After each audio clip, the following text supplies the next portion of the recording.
Kaya gagawa ng, lagyan natin lahat ng ginagawa natin. Lagyan natin ng puso. Ito, puso ng saging. Yun. Puso ng saging yun. Bigyan natin lahat ng mga ginagawa sa buhay ng puso para ang puso ang nagbibigay ng dugo. Ay, yun na, tama. Ang puso ang nagbibigay ng pagmamahal, ang tawag doon. Sa pagluluto lang natin gamitin yung puso, ha? Pero sa pag-ibig, gamitin natin ang utak, eh. Dahil, ganito magbalat ng puso. Yan, basta alis mo lang ang gusto mong alisin. Hanggang masiyahan ka. Yun nga, pag hindi ka nasisiyahan, hindi na puso yan. Utak na yan. Ganito yan. Tapos ganyan nyo, ron. Slice nyo ng pabilog o poblong. Sinsya na sa Tagalog. Talagang ganyan kami magtagalog. Matigas. Parang bakal.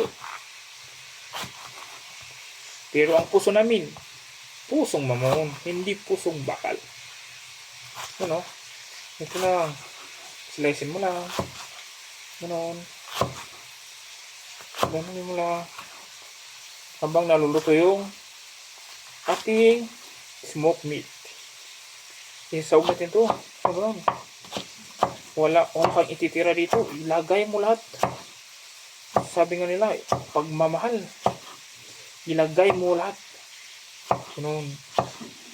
Pagluluto lang, hindi yung pagmamahal. Pag nagmahal ka, huwag mong ilagay lahat. Sa pagluluto lang. Yun. Dahil dyan. Sinsya na. Yan. Tapos, kita niyo yan. Yun. Yan.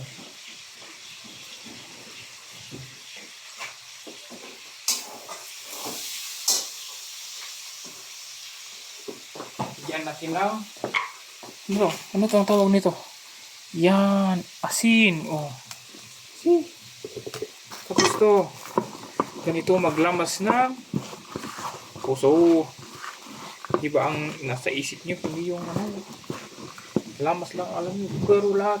Ang lamas ay karaniwang ginagamit na salita. Nagamit sa pagluluto. Nagamit sa paggawa ng pagkain. Ganun. Hindi ginagamit lang sa paggawa ng kata. Tama ba? Ganun na hanggang lumabas yung mga katas, di ba? Parang lahat ng ginagawa natin dapat may katas. Yung katas na tinatawag natin. Yung katas ng puso. Diba naman nasa isip yung katas. Katas agad.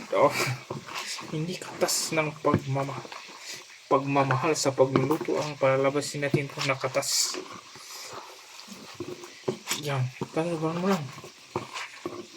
Cut muna natin.